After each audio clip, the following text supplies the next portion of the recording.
बातमीपत्राच्या सुरुवातीला अर्थातच नगरपालिका निवडणुकांसंदर्भातली बातमी। राज्यात 246 नगर परिषद आणि 42 नगर पंचायतींच्या निवडणुकीत महायुतीला घवघवीत यश मिळालंय।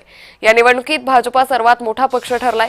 130 पेक्षा जास्त नगराध्यक्ष पद आणि 3318 इतके नगरसेवक निवडून आलेत। महायुतीचा विचार करता एकूण 288 पैकी 250 पेक्षा जास्त स्थानिक संस्थांमध्ये निकालांमध्ये भाजपने महायुतीने आघाडी घेतली। शिवसेना आणि राष्ट्रवादी यांनाही चांगले यश मिळाले। विशेषतः बारामती सारख्या ठिकाणी यश मिळाले।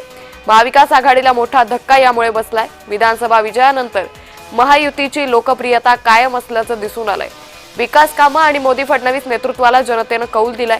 काही ठिकाणी महायुतीतच स्पर्धा असूनही एकूण यश त्यांचंच आहे। विरोधकांचं फेक नॅरेटिव्ह जनतेने फेटाळलं असा भाजप नेत्यांचा दावा आहे। स्थानिक स्वराज्य संस्थांमधील निकाल आगामी महानगरपालिका निवडणुकांसाठी महायुतीला बूस्ट देणार आहे। एकूणच महाराष्ट्रात भाजप आणि महायुतीची पकड मजबूत असल्याचं या निकालांमधून स्पष्ट झालंय।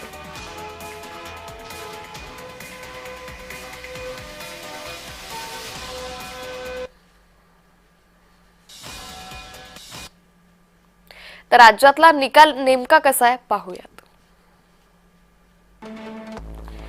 विदर्भात 100 पैकी महायुतीकडे 73 जागा आहे। महाविकास आघाडीकडे अवघ्या 23 जागा तर इतर फक्त 4। कोकणात 27 पैकी महायुतीला 20, महाविकास आघाडीला फक्त 3 आणि इतर 4।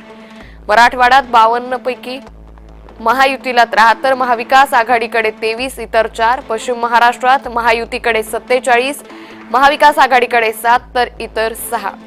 उत्तर महाराष्ट्रात महायुतीकडे 36, महाविकास आघाडीकडे अवघ्या 8 आणि इतरकडे 5।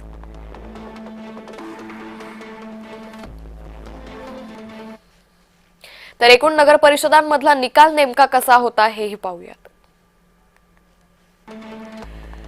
भाजपला 136 जागांवर विजय मिळालाय। शिवसेनेकडे 53, राष्ट्रवादीकडे 35।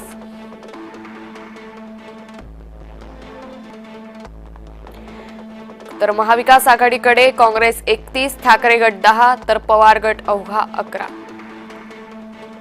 तर एकूणच महायुतीकडे 224 जागा विजयी झाल्या तर महाविकास आघाडीचे 52 उमेदवार विजयी झाले।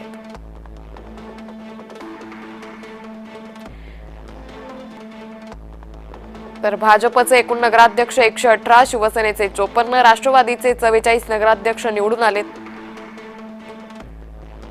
काँग्रेसचे 41, ठाकरे गटाचे 10, पवार गटाचे 9 नगराध्यक्ष निवडून आले।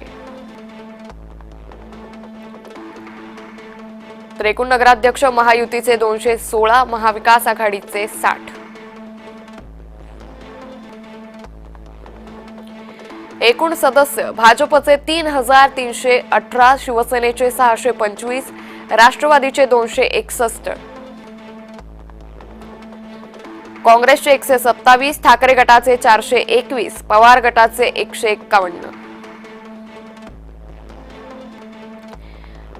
तर 6859 पैकी महायुतीकडे 4204, महाविकास आघाडीकडे अवघे 699।